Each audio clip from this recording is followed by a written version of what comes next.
Good evening. My name is Nash E. Schaefer III. Working on my prospectus.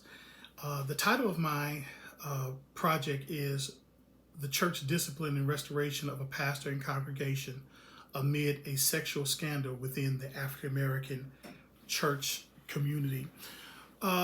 This project revolves around a church, a Pentecostal holiness church, with conservative theology that's rooted in Wesleyan theology, of a church that was caught within a sex scandal involving the pastor. I was a part of the disciplinary process and the healing process along with the bishops that were there. One thing I've noticed that when I started researching the subject is that there are pastors and ministers who did not survive a sex scandal, or their churches, their ministries did not, or their families did not. When we look at names such as Jim Bakker or Jimmy Swaggart or Eddie Long, those guys did not survive sexual misconduct. Bakker went to jail. Swaggart pulled out of the Assemblies of God, and Bishop Eddie Long, he passed away. And so it's with this that I'm looking at. I want to see what restoration looks like, because we're in the midst of something called the cancel culture and the Me Too movement. But as I studied the Word of God, I discovered that God hasn't called us to cancel anybody out. And so, being that the issue is dealing with a sexual scandal, that in itself is a minefield. And unfortunately, there are different degrees of sex scandal and also the legal ramifications of one, because someone doing something with someone outside of their marriage who's over 21, as opposed to dealing with child molestation, those are two different things in terms of legality. And so all sin is sin, and there's no good sin, there's no bad sin. But then when we deal with the legal system, how that is looked at is there are gray areas that are there. So we're going to be looking at dealing with the pastor. We're going to be dealing with his family. We're going to be interviewing the congregation. We're going to be interviewing the bishops who were involved in the investigation process. We're also going to be dealing with the young lady to find out if there was any type of counseling that was offered to her or given to her in that situation. And also, I'm going to interview the lawyer who was the lawyer for the pastor and for the denomination, to understand the legal ramifications in a sex scandal. Now, during my research, I did find something that I had in my library called Mastering Conflict and Controversy by the late Edward G. Dobson, Speed B. Lees, and Marshall Shelley. Very good book.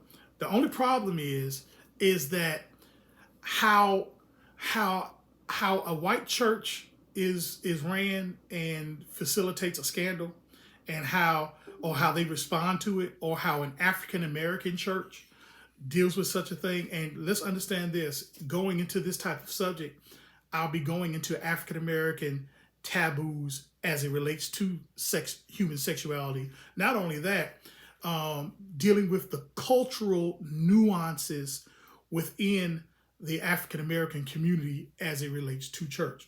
And so what often happens, even in the material that I've studied, dealing from my undergrad to graduate school to now working on a doctoral project, a lot of things have been written by white authors from their perspective and how they grew up, or what have you, or what they were raised in. And so I'm bringing my African American experiences to the table in terms of this project.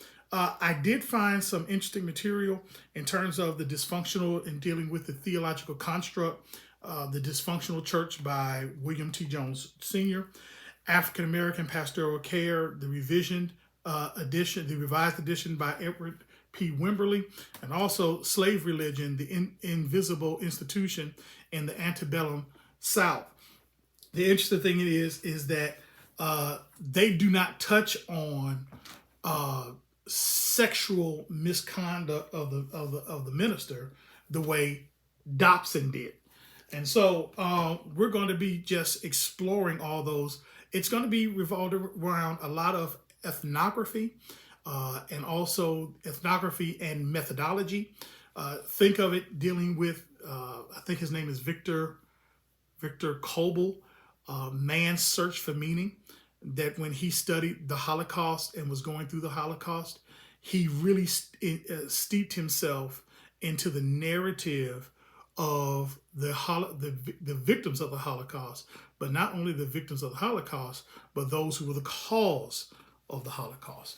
And so right now I'm still putting together the evaluation questions, but I have spoke to the pastor. The pastor is excited about the project.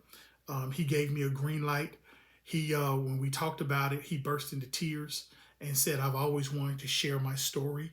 And I made it very clear to him that with him, his congregation was not only able to survive a sex scandal, they were also able to thrive a sex scandal. Unlike some of my white counterparts, whereby we've had pastors who've committed suicide and that type of thing, or pastors who just left ministry altogether.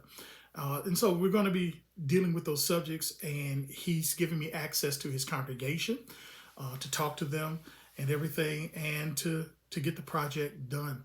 And so I'm looking at least about 2 years, a year and a half of interviews, also tracking down the bishops with the paperwork and everything, and getting the project started.